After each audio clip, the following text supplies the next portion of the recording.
Fantastic presentation. It says on the thing 29 years, but it's more than that, isn't it? It's 29 plus, so altogether it's 36, coming up to 37. For a man of, what are you, 44, 45, that's pretty good. Yeah, 58 actually, Chris. Oh dear. How did it come about in the first place? What do you remember when you were told Oxford United were interested as a player? Strange one, because back in '84 I was very quiet and I was playing in the reserves at Chelsea, and I popped in to see John Neal, the manager, to demand, the first time I've ever demanded anything, to be in the first team at Derby away on the Saturday. And he went, okay, we'll see what we can do. And on the Thursday at training, the boys called me in and said, Gaffer wants to see you. And I thought, I'm on the bus to Derby. And he said, I've just signed Mickey Thomas. And I went, good player. And he said, yeah, he's a winger. It's another winger. So Clive Walker, Pat Nevin, Paul Cannaville, Mickey Thomas, me, never going to get a game. Yeah. So he said, Jim Smith has come in for you and he wants to buy you for 85,000. And I went, okay, Oxford United, let's go. So I took a drive up the A40 and saw Jim, and the rest is history really. Signed the very next day, Friday the 13th. Well, it was a lucky omen for all of us, wasn't it? It's been unbelievable, 30 years, 35 years, whatever it is in total. The transition from player, you then explain the roles you've played behind the scenes at the club. I know you do everything, but you've played officially. What are the roles you've had? Player, winger, substitute. That's a nibble. And then we retired, and then had like a bit of a break because obviously devastated to play my last game at 26 years old, and then came back as footballing the community officer under Malcolm Elias with Mark Jones and Les Taylor. Great days. 22 years coaching around the county.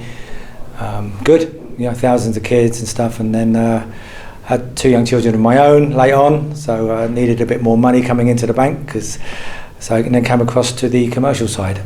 Still need more money in the bank. So the commercial side, I know you do love that as well, talking to people and just being around. They're all fans anyway, mostly, aren't they? You love that side. Yeah, it's good. I mean, Adam and I work hard on a match day, and we deal with loads of different people here.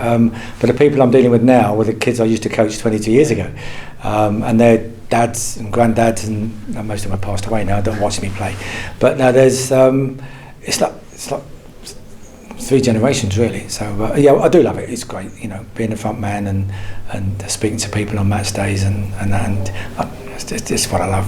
We love having you around. The difficult thing, and the last question of this, you love being around people. You love the playing, being in the dressing room. You love the community, being around, helping the kids, seeing them develop. The commercial thing, the buzz of a match day, and non-stop on a match day.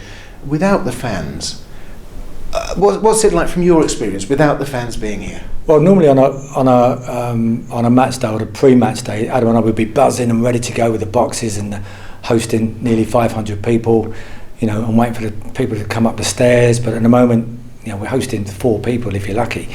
It is difficult. It's tough. We do say it is what it is, but I would say that we're in the position in the league because the fans aren't here. We're not blaming them.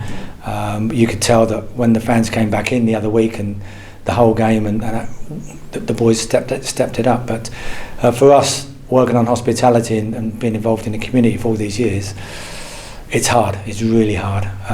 But we crack on, and we'll get back to it. And when people turn up and come in the future, we'll still be here, hopefully. You don't know this, but it feels wrong. Carl's about to present you with an award for 30 years at the football club, 29 years at the football club. It feels wrong not to do it with the fans. If we present it and get the story out because it's there, can we do it again when there are fans, so they can all sing Chelsea Reject at you and you can get the ovation, the applause that you should have? Will you do that again for us? No.